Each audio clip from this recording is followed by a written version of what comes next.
Bonjour, moi je suis Patrick Gaillon, j'ai bientôt 58 ans. J'ai un DESC des sciences de production et des organisations. J'étais chef de projet à l'entreprise CSTICA qui malheureusement, cette entreprise a été délocalisée en 2006. J'ai participé aux négociations du plan social et ce qui m'étonne de la journaliste qui m'interroge, c'est qu'elle trouve que ma démarche est surprenante. Surprenant quand moi-même, chômeur, je représente 10% de la population et que les partis politiques, qu'1,5% de la population. Ce qui est surprenant, c'est qu'il n'y ait pas plus de chômeurs que d'encartés politiques qui se présentent. C'est en gros ce qui motive votre... Parce qu'on ne vous connaît pas sur la scène politique saumuroise, enfin moi personnellement, peut-être d'autres, vous n'avez pas, semble-t-il, d'expérience en politique sur la scène politique locale, voire ailleurs. Alors, expliquez-nous. J'ai une expérience politique, c'est vrai, parisienne. Je sais que à Saumur, on aime bien les Parisiens.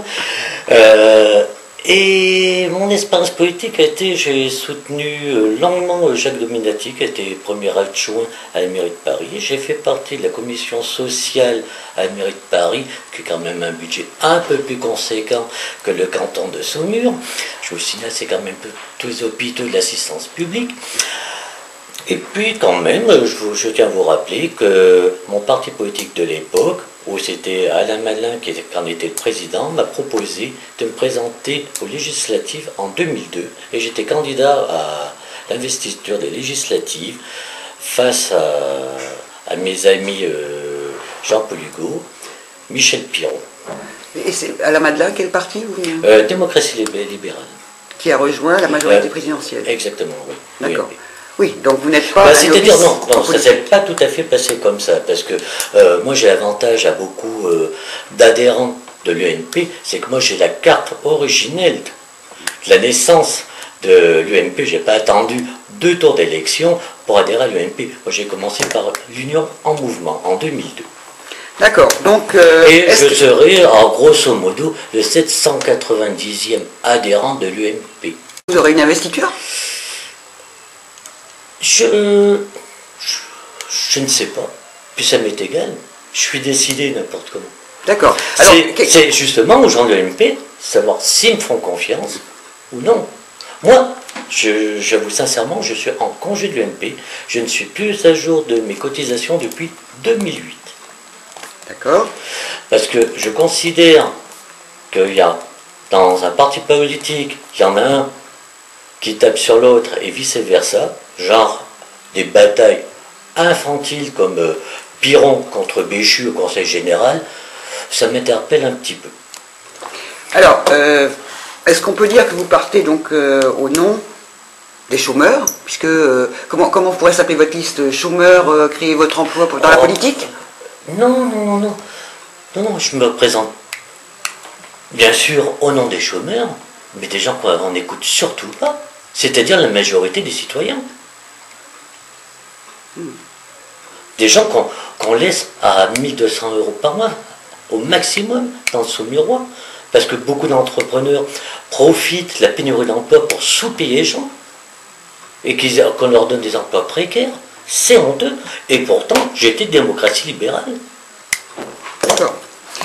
Alors là, ce que je veux dire, faut pas me dire que j'ai basculé à gauche. Parce que une fois, j'ai eu la triste expérience de demander pourquoi l'antenne collective de notre lotissement ne fonctionnait pas. On m'a mis dans le camp opposition, à croire que les liaisons aériennes, des fois elles sont à gauche et des fois elles sont à droite. Non, les ondes c'est plus, moins. D'accord. Donc vous partez, c'est décidé, vous partez, vous aurez 2 petites questions, une suppléance, et deuxièmement, comment allez-vous financer votre campagne? Parce que ça coûte quand même un petit peu d'argent.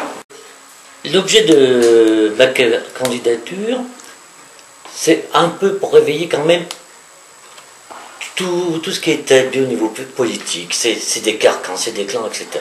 Donc c'est vrai, on va dire c'est un peu provoqué. Mais quand même, j'ai trouvé ma suppléante, qui est enchantée de se présenter. Je l'ai choisie en tant que... c'est une fonctionnaire territoriale. Ma campagne sera financée avec les fonds d'AMI, de famille. Je ferai un crédit à la banque. Mon mandataire financier sera désigné, ce sera sûrement ma femme. Et bien sûr, malheureusement, je serai obligé de taper dans mon indemnité licenciement. Je pense que je vais être sûrement un des rares prétendants à une élection à taper dans son indemnité licenciement pour se présenter à une élection. D'accord. Et vous m'avez dit que vous aviez fait une démarche auprès de Pôle emploi, malgré tout, pour... Oui, j'ai alerté Pôle emploi pour leur demander, en effet, s'il y avait des aides, de la formation ou une aide pour ce type de démarche. Oui, parce qu'en fait... Sincèrement, je ne sais pas, quoi. Parce qu'en fait, c'est un métier que vous mettez en place. Finalement, oui, c'est une profession, les politiques. Ben oui, ce matin, j'ai vu qu'un monsieur avec 43 ans de parlementaire. Donc, on peut dire que c'est une profession. Est-ce qu'il sait faire autre chose que parlementaire et ministre?